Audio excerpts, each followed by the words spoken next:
My parents canceled my 18th birthday because of my brother's tantrum, so I moved out quietly and watched their perfect family crash without me.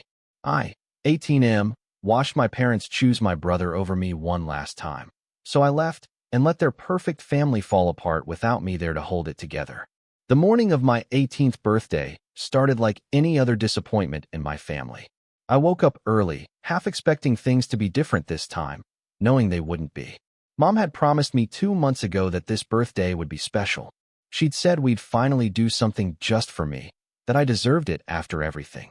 Dad had nodded along, actually looking me in the eye for once. I'd wanted to believe them. My brother was 23 and still living at home. He'd dropped out of college twice, couldn't hold a job for more than 3 months, and had this remarkable talent for making everything about himself. The family called it his sensitive nature. I called it what it was, but nobody wanted to hear that from me. I came downstairs at 7 to find Mom on the phone, her voice that particular shade of strain that meant my brother was involved. Dad sat at the kitchen table, already wearing his defeat like a second skin.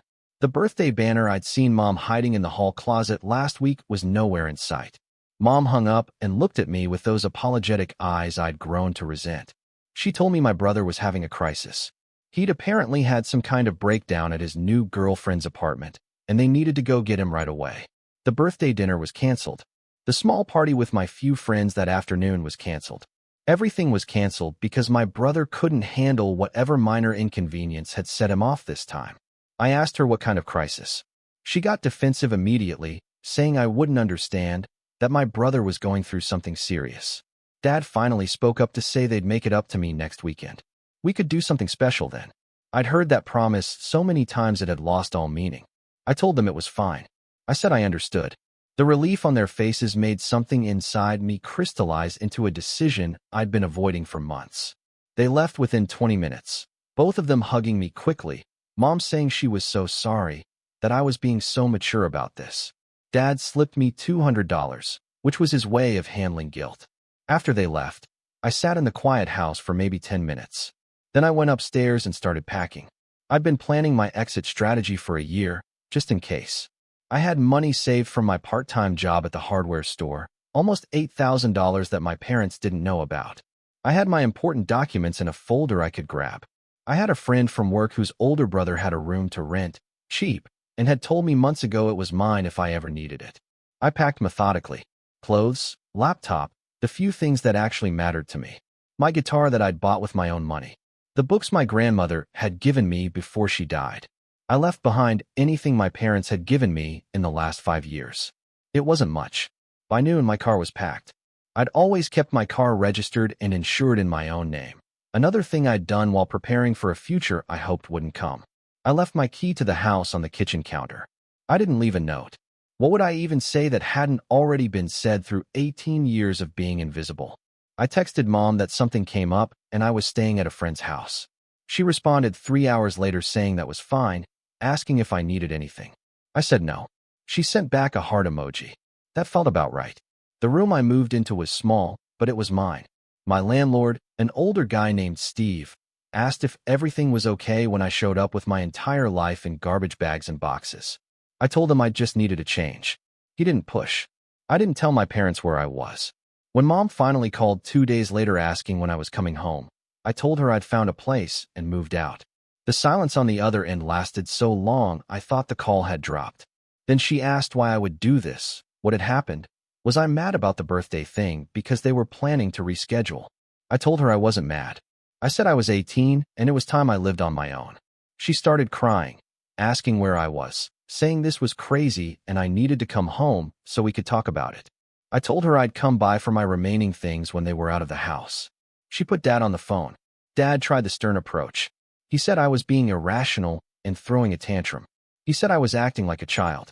The irony of that statement, considering why my birthday had been canceled, was apparently lost on him. I told him I'd made my decision and hung up. They showed up at my work the next day. I was helping a customer when I saw them come in, Mom looking frantic, Dad looking angry. My manager, who I'd given a heads up to, intercepted them. He told them they needed to leave or he'd call the cops for harassment. I'd explained the situation to him, and he'd dealt with his own family drama back in the day. He got it. They left, but Mom kept texting. Long paragraphs about how hurt they were, how sudden this was, how families work through things together. I replied once, telling her that families were supposed to show up for each other, and I'd spent 18 years learning that only applied when my brother wasn't having one of his episodes. She didn't respond to that. My brother called me for the first time in 6 months. He told me I was being selfish and hurting mom and dad. He said I always had to make everything about me. I actually laughed at that. I asked him when my birthday was. He got quiet. I asked him what grade I was in. More silence. I asked him literally anything about my life. He told me I was being an asshole and hung up. The first 2 weeks were the hardest. I'd come home to my tiny room and sit in the silence and wonder if I'd made a mistake. Then I'd remember the pattern. Every school play where they'd left early because my brother called with some emergency. Every birthday dinner cut short or canceled. Every achievement of mine met with distracted congratulations before the conversation turned back to what my brother needed. I remembered being 14 and making the honor roll, coming home excited to tell them, only to find my brother had quit another job and they were having a family meeting about his future. My honor roll certificate ended up on the fridge for a day before it got buried under my brother's bills that Dad was organizing to pay. I remembered being 16 and saving up for months to buy my first guitar. When I brought it home, my brother said the noise would stress him out. I wasn't allowed to play it in the house. I practiced in my car until a neighbor complained about the noise. I remembered last Christmas when I'd asked for one thing, a specific set of textbooks for the college classes I was planning to take. I got a generic gift card. My brother got a new laptop, a new phone, and Dad paid off his credit card debt. Work became my anchor. I picked up extra shifts, saved more money. I enrolled in community college classes for the spring semester, something I'd been planning to do anyway. My co-workers became my social circle. For the first time in years, I was building something that was entirely mine. About 3 weeks after I left, my phone started ringing at 2 in the morning. It was Mom. I almost didn't answer, but something made me pick up. She was crying, asking me to come home, saying they needed me. I asked her what happened. She said my brother had gotten into it with Dad. It had gotten heated, and my brother had left. She needed me to come home and help them find him. I told her no.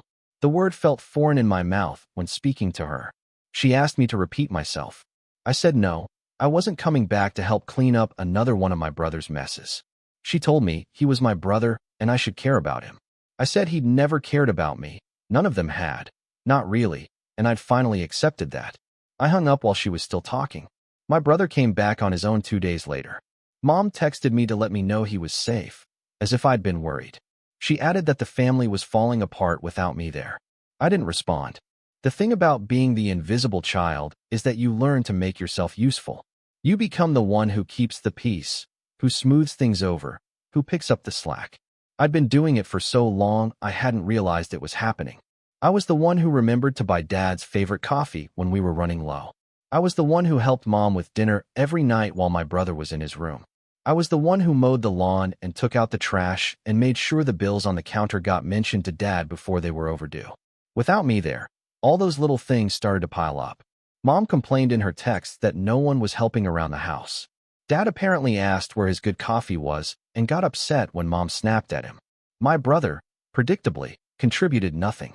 2 months after I left, Mom called and actually apologized.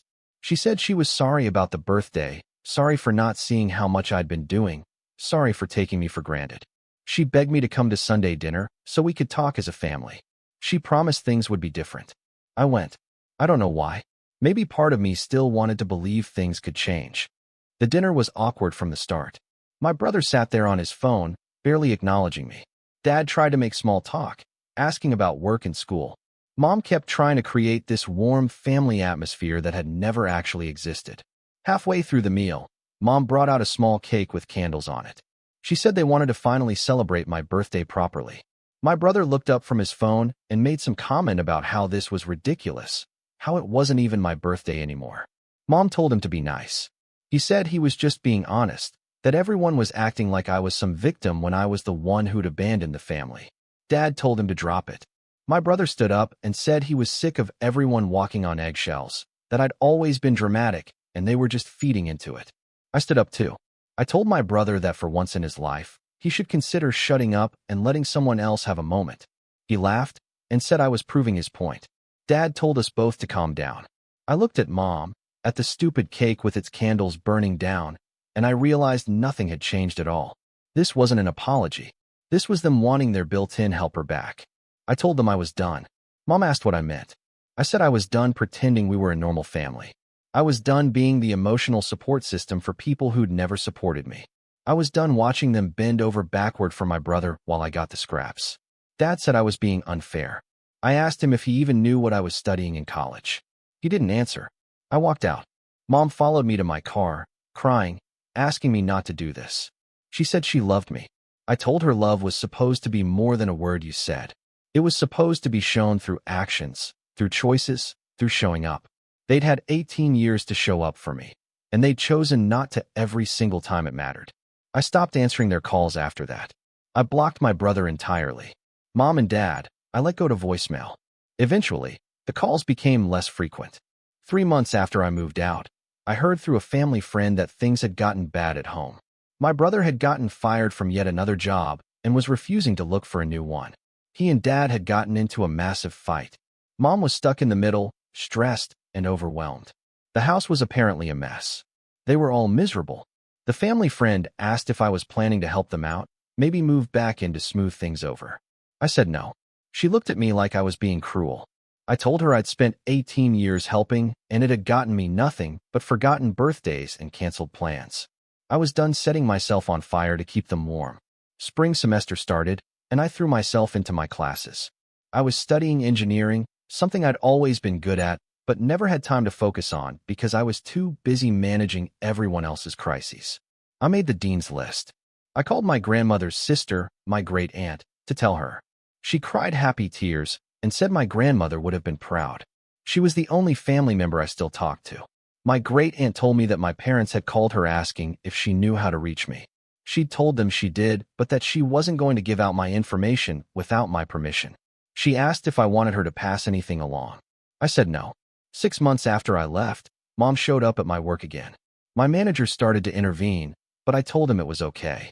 I talked to her outside on my break. We sat on the bench outside the hardware store. She looked older, tired.